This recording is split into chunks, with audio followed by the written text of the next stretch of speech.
Good morning. We're up here at the land trying to get a few projects done. This is a follow-up video. Beautiful morning up here, 8 a.m. Birds are still out, but it's going to be warm. Here's the shipping container and the shipping container wheel hub assembly. We did a quick video on assembling that earlier. It rained yesterday, so I was only halfway into it. Why on earth would I have it on the top? Well, for demonstration purposes only. This shipping container is full, so I just wanted to make sure it was going to work. So we used one of the ISO holes in the top rather than the one here on the bottom, so I didn't have to jack it up or dig a hole.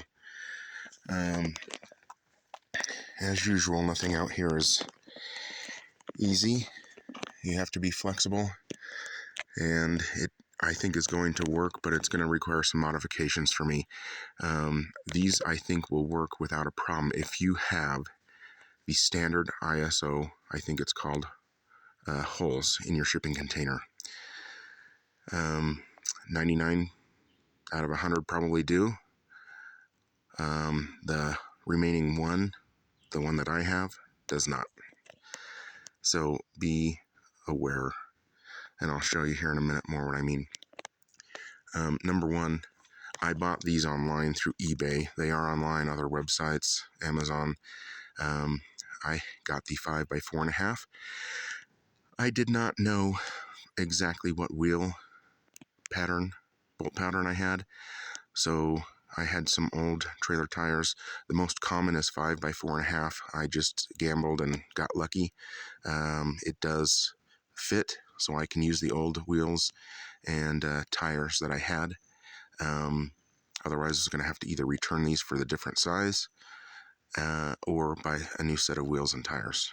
Either way, make sure that you know the right bolt pattern. In the last assembly video,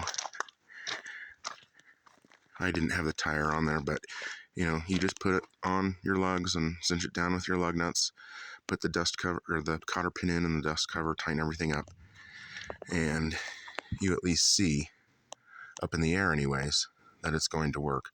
Ultimately, that'll be down there, one on each side on the back, and then I'm hopefully going to be able to move this with Little Red over there, my tractor.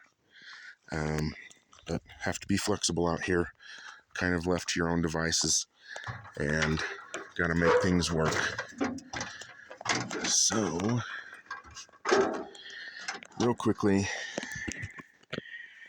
you will notice that hole is way too small.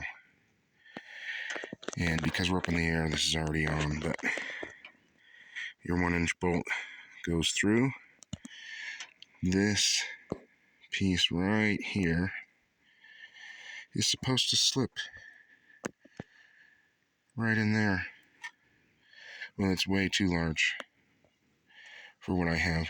So the other thing is, on the opposing side, your steel plate and your nut that you affix everything to will not fit through here or here. I had to come up through the top and slip it in, so it works. I am going to flip this around so that at least the flat side is flush, have a little bit more contact with it before I cinch it down. But I can't do that in this demonstration because the 1-inch bolt really needs to be about 1.5 to go all the way through and connect. Too short. So that'll be modification number one, and it will be cheap and easy, but you can see the concept is going to work. The other thing that I thought about this morning is your steel plate here at least in my case, because this little piece here that's welded on is way too large for this hole on this side.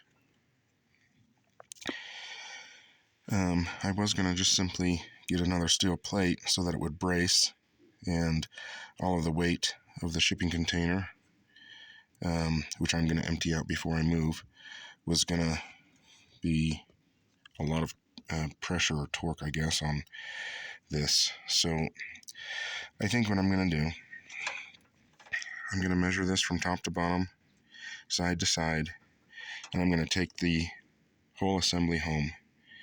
And I think with a grinder, I'm going to simply just grind this piece to make it fit that hole. If that piece does not go in your hole here, my guess is, as soon as the weight is lifted up, before you get ready to tow it, once you tow it, this is probably, even though it's pretty tight right now, but with all the weight, I'm going to pull forward with the tractor, and this is going to simply come this way, and it's going to more or less come crashing down because I'll lose the center of gravity. That's just my guess. That has got to be what this is for, so that it's remains, I guess, more or less steadfast and true to your ISO hole. But I'll do a follow-up video on that. Anyway, at this point in time, these will work. I think they were about $450 on eBay. And very good construction, very good welds, and it's going to suit my purposes, but again, I'm going to have to modify it a little bit, hopefully simply by getting a longer nut or a bolt, and then measuring this ISO hole here and grinding this down to make sure that it fits. It will be flush. Actually, once this is flush and goes in the hole, I probably won't need a longer one of those, and this problem will also go away. That will be flush with the beam here. So anyway, hope this helped. Follow-up video to come when we actually move this. The container itself really only needs to move not more than about